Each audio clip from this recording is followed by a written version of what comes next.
మనకు తొడ ఎముక మామూలు కాలు ఎముక చూసినారంటే మోకాల దగ్గర మధ్యలో గుజ్జు ఉంటుంది. దాన్నే మనం ఆర్టికులర్ కార్టిలేజ్ అంటాం. ఈ కార్టిలేజ్ తగ్గినప్పుడు ఈ ఎముకలు ఒకదానికొకటి దగ్గరకు వచ్చి రాపిడి జరగడం వల్ల నొప్పి వస్తుంది. ఇలాంటి సిమ్టమ్స్ తో మీరు బాధపడుతూ ఉన్నారంటే నా మోకాల్లో ఉన్న గుజ్జుకి నేను సహాయం చేయాలా అనేసి, అలా సహాయం చేయాల్సి వచ్చినప్పుడు మీకు గుర్తు రావాల్సిన ప్రోడక్ట్ ఏంటి అంటే గ్రాండ్ వాక్. ఇది ఒక డైటరీ సప్లిమెంట్.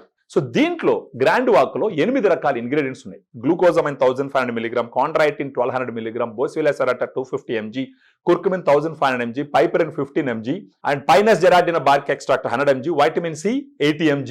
ఇవన్నీ క్లినికల్ ట్రయల్స్ లో వాడినటువంటి డోసును తీసుకొచ్చి గ్రాండ్ వాక్ సాచెట్ లో పెట్టడం జరిగింది. రోజుకు ఒక సాచెట్ మీరు తీసుకుంటే గనక, అంటే మార్నింగ్ గానీ మధ్యాహ్నం గానీ ఫుడ్ అయిపోయిన తర్వాత 250 ml వాటర్ లో దీన్ని మిక్స్ చేసి కనీసం నెల రోజుల పాటు తీసుకున్నారంటే మీకు నొప్పులు తగ్గడం మీరు గమనిస్తారు. ఇది న్యాచురల్ గా మోకాలు నొప్పులు తగ్గించుకునేటటువంటి ఒక పద్ధతి. దీంట్లో సైడ్ ఎఫెక్ట్స్ కూడా ఉండవు. సో మీకు ఫర్దర్ గా డీటెయిల్స్ కావాల్సి ఉంటే ఈ వీడియోలో ఉన్నటువంటి ఫోన్ నంబర్ కి మీరు ఫోన్ చేసినారంటే ఇన్ డీటెయిల్ గా మీకు డిస్కషన్స్ ఇస్తాం. వన్స్ మీరు కన్విన్స్ అయితే ఇది మీకు వైజ్ అని అనిపించిందంటే then you can take Grand Walk and మీ కాళ్ళ నొప్పుల్ని న్యాచురల్ గా, మోకాళ్ళ నొప్పులు ప్రత్యేకించి న్యాచురల్ గా తగ్గించుకోవచ్చు.